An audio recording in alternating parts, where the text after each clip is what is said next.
Tanvi the great दोबारा release हो रही है थिएटर में, कैसा लग रहा है? Tanvi the Great is re-releasing on 26th September, limited theaters में. But I think yeah, the second chance we got is beautiful within 2 months. तो बहुत अच्छा लग रहा है, बहुत अच्छा फील हो रहा है and ऐसा लग रहा है that we are reliving those days when we shot and then when we were promoting and then when it's out, it's almost out. तो अच्छा लग रहा है, बहुत exciting feeling है. And it's always good. Firsts are always special, and our first is getting a second chance. So किसने it's best compliment दिया आपको? so मुझे वैसे सबके compliments बहुत अच्छे लगे हैं, बहुत personal compliments and बहुत उन्होंने अच्छी अच्छी चीज़ें बोली है, which has really touched my heart in every way possible. But little biased, but I think when Robert De Niro sir ने बोला था on call that it was terrific. He called my performance terrific. I think that one word, वो अभी मैं कहीं भी सुनती हूँ ना terrific, तो मुझे सिर्फ वो सीधा compliment याद आता है and then there's a smile on my face and I'm blushing. तो I think that's the best compliment. And even हमारी president द्रौपदी मुर्मू जी ने कहा था आपने बहुत अच्छा काम किया after the film got released when we had done a special screening for her. I think ये सब compliments coming from the best and obviously Anupam sir के compliments इन्होंने बहुत throughout इनके compliments ने motivate किया and I kept doing my best and everybody in fact. ये second chance का फॉर्मूला मेरे ख्याल से ये मैंने जब इसके बारे में वीडियो बनाया था तो मैंने इतना नहीं सोचा था। मैंने बस ये सोचा था कि in theatres again, that's why I am not using the word री रिलीजिंग, इन थिएटर्स अगेन। और मेरा पूरा जो लाइफ है उसमें जब सेकंड टाइम हुई है चीज़ें तो बेहतर हुई है। इसका मतलब ये नहीं कि अगर ये कल को ये फिल्म नहीं हुई सेकंड टाइम पे तो एटलीस्ट मुझे ट्राई करना बहुत ज़रूरी है मेरे लिए। सारांश में जब मुझे 10 दिन पहले फिल्म से निकाल दिया गया था और संजीव कुमार जी को ले लिया गया था तो मैं झगड़ा करके मुझे वो सेकंड चांस मिला था। बट मैंने पिछले 40 साल में सिर्फ सक्सेस ही हासिल नहीं की है, बहुत सारे उतार चढ़ाव देखे हैं। मैं इस फिल्म के रिलीज़ के बाद जब ये फिल्म अच्छी नहीं गई बॉक्स ऑफिस पे, हमने बहुत सारी स्क्रीनिंग्स की इसकी स्कूलों के लिए। 10,000 से ज़्यादा स्कूलों को हमने डीएवी हायर सेकेंडरी स्कूल के लोगों को दिखाया, पब्लिक स्कूल के। हमने दुबई में इसकी स्क्रीनिंग की, शहर के देश के अलग अलग शहरों में स्क्रीनिंग की। तो इसको जो प्यार मिला है वो बहुत कमाल का है। ऑब्वियसली ये फिल्म कुछ महीनों में OTT पे आ जाएगी तो मुझे लगा कि why not try and give it a second chance कि देखते हैं। इसीलिए 20 थिएटर में है, 20 शहरों में 20 थिएटर, एक शो पर डे के हिसाब से। रिकॉल वैल्यू इसकी इंटरेस्टिंग है बिकॉज अभी 2 महीने पहले ही लगी थी। तो ट्राई करने में क्या हर्ज है, वो बड़ी अच्छी लाइन है, हमेशा उसको कोट करता हूँ। If you try you risk failure, if you don't you ensure it.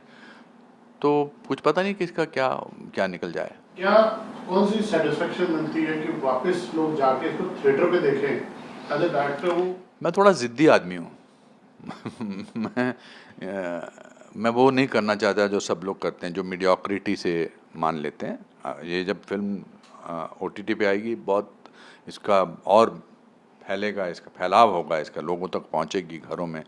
But ये एक ज़िद है कि थोड़े से पैसे और खर्च करके ट्राई करते हैं। अंत तक ले जाना, किसी भी चीज़ को अंत तक ले जाना बहुत ज़रूरी है, वो मेरा नेचर है। मुझसे किसी ने कहा कि आप तो हिंदी मीडियम स्कूल से हो, आप अंग्रेज़ी फिल्मों में कैसे काम कर सकते हो?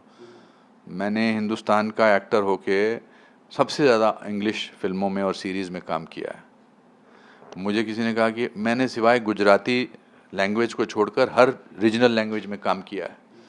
मैंने 4 किताबें लिखी हैं, उनमें से कोई भी किताब जो है वो एक्टिंग के ऊपर नहीं है, थिएटर के ऊपर नहीं है, सिनेमा के ऊपर नहीं है, वो चारों मोटिवेशनल किताबें हैं।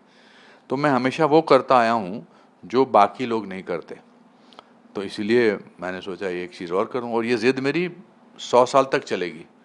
ये ज़िद ही मुझे ज़िंदा रखती है। शिवांगी, खेता ने 550 के करीब फिल्में कर ली, हाँ जी मगर अभी जब उनसे बात होती है तो सारांश के बिना उनसे बात हो नहीं पाती। That's true. तो आपकी भी जो परफॉर्मेंस है, जिस तरह से अप्रिसिएशन मिला आपको इस फिल्म के दौरान, क्या आपको लगता है ये फिल्म की बात जीवन भर आपके साथ रहेगी? Yes, sir. 1000%. मुझे इतने कॉल्स आए सबके that we have love the film, this film has stayed with us. मुझे हफ्तों महीनों भर बाद भी कॉल आए. बहुत लोगों के ये भी कॉल्स आए कि दे couldn't see it unfortunately, and the ones I know I'm like, how could you not see it? And then so now this is a very great chance for जिन्होंने भी मिस कर दी थी to catch it on 26 September. And जो भी लोगों ने कहा, जो इतनी प्रशंसाएं की है, एंड वो बहुत कहीं ना कहीं वो रह गया. एंड आई थिंक वही एक होप देता है, वही इंसान को आगे बढ़ने की हिम्मत भी देता है. So it has stayed with me and it will stay with me all my life. मैं जितनी भी फिल्में कर लूँ, मैं यहाँ बाहर जैसे भी, I think Tanvi the great का हिस्सा हमेशा रहेगा मेरे साथ.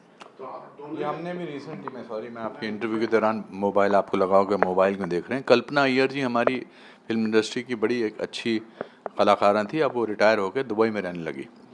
वो हमारी फिल्म देखने आई थी दुबई में. तो उन्होंने मैसेज भेजा जिनकी तरफ से ये फिल्म हुई थी कि mister Anupam Kher, to make a beautiful film you need a good story and a special story and good actor, and it will be seen by people and it will resonate with everybody. Tanvi, as portrayed by Shubhangi, was gut wrenching in her honesty and sincerity, and the ability to make us feel and care and cry and make us feel her varied emotion was epic and beautiful. A great filmmaker, director is the one who doesn't make it about himself. If he is an actor in the film too, and that he did not make it about himself because it's Mr. Anupam Kher, and I think it is the power of him that he allowed the other people to do it so well. तो ये मतलब ऐसे messages कहाँ आते हैं, और वो भी फेलो एक्टर से जो फिल्में छोड़ चुकी हैं. And I have great respect for her otherwise also. मैं हमेशा सेकंड चांसेस में बिलीव करता हूँ. मुझे लगता है कि जो पहली रेस में फर्स्ट नहीं आता वो सेकंड रेस में काफ़ी कामयाबी हासिल कर सकता है. इस फिलॉसफी को मद्देनज़र रखते हुए हमने डिसाइड किया है कि हम 26 सितंबर को दोबारा ये फिल्म कुछ थिएटर्स में लगाएंगे. अगर आप उन थिएटर्स के आसपास हैं तो ज़रूर हमारी ये फिल्म तन्वी द ग्रेट देखिए और इन महान कलाकारा का अभिनय भी देखिए. सेकेंड चांसेस बहुत बहुत इंपॉर्टेंट होते हैं. फर्स्ट चांस मिल जाता है. God is very kind, God is great, and I think it's the second chance also that is very needed in today's time to keep your hope alive. कि आपको life में अगर आगे बढ़ते रहना है, आपको हिम्मत नहीं हारनी चाहिए कभी लाइफ में. And I think this film from the get go has been about that. And जैसा कि अनुपम सर बोलते हैं that second chances matter, and it's when you are stubborn you can go to places, you have to really go after something. So I think this is a very beautiful thought. So like sir said, जैसा कि अभी तक अगर आपने नहीं देखा है, please go and watch it in your nearest cinema. दूर भी है तो जाके देख लो. Thank you so much. Thank you. Thank you Thank you, sir.